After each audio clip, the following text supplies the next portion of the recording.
think for us, the big change is going to be a desire for more remote working from virtually all of our employees, except for a really small handful, have indicated that they want to spend at least a couple of days a week working from home going forward, which was not the norm for us.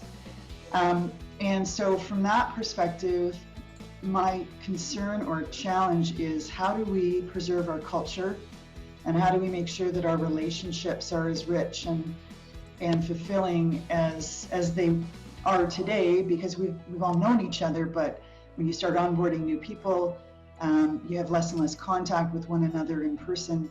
How do you preserve our culture? So I think we want to offer flexibility because it's clearly working for us. We're doing well, we're working remotely. So there's no reason to not offer that flexibility and work-life balance, but also have a really strong and bonding culture. And so the exercise that we went through last year was defining our purpose and then re-articulating our core values. And why that was such a valuable thing to do is that now that we're remote and now that we're working from a distance, we've been really hanging our hat on our purpose and our core values. And so I would say that we've been relying on the purpose and values to kind of define our culture and to inform us on how to behave, how to treat one another, and really what is important to us. We started at the leadership level, and it was through a storytelling exercise, a facilitated storytelling exercise, that we had the leadership kind of piece together what they thought our purpose was, and then we switched over and went ground up and did it with a bunch of staff, like a subgroup of our staff. And thankfully, they were in line with what the leadership thought our purpose was, and so together we came together, and because we did it in a storytelling exercise, it was very emotional, it was very personal. There were tears, there was laughter. It was a fabulous exercise to go through. One obvious one, I think, is the use of video conferencing. We were on the sort of cusp of rolling out. We use Teams. We were on the cusp of rolling it out. You know, some naysayers, some I don't want to be on a camera kind of people.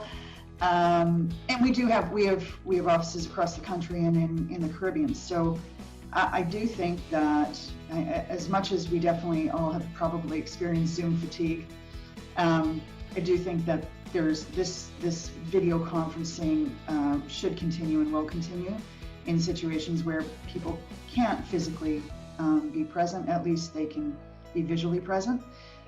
If there's more sort of gig type work, that's also a challenge when you're delivering pension and benefits.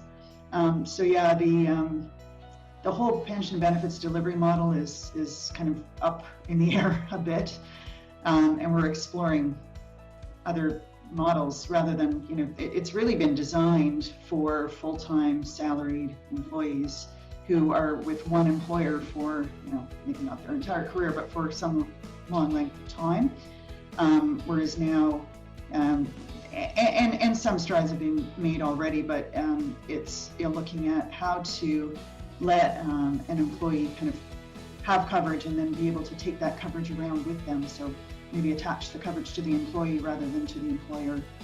The lines are blurred now between, our corporate social responsibility, our personal relationships, and our work. But we have been having some very open and honest conversations with our employees. We've reached out routinely to make sure that, for example, they end their day at a reasonable hour and don't go back on their computer at night. Like the line between home and work, really, we're trying to draw that for them. And yeah, we just keep reaching out and letting them know that there are resources available and that we're available to talk. The pandemic has impacted everyone so differently.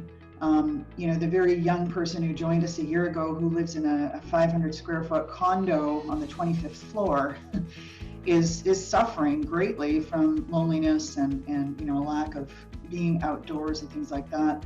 And then there's the young families with children running around and they can't get their work done. There's just so many different types of stresses, and so we just keep acknowledging that and encouraging them to speak up if they can't get their work done. We're not checking in and seeing, how many hours did you put in, et cetera, et cetera. It's like focus on results, cut them some slack, and acknowledge that if they're having challenges, that's okay, and they don't have to be at 100% all the time.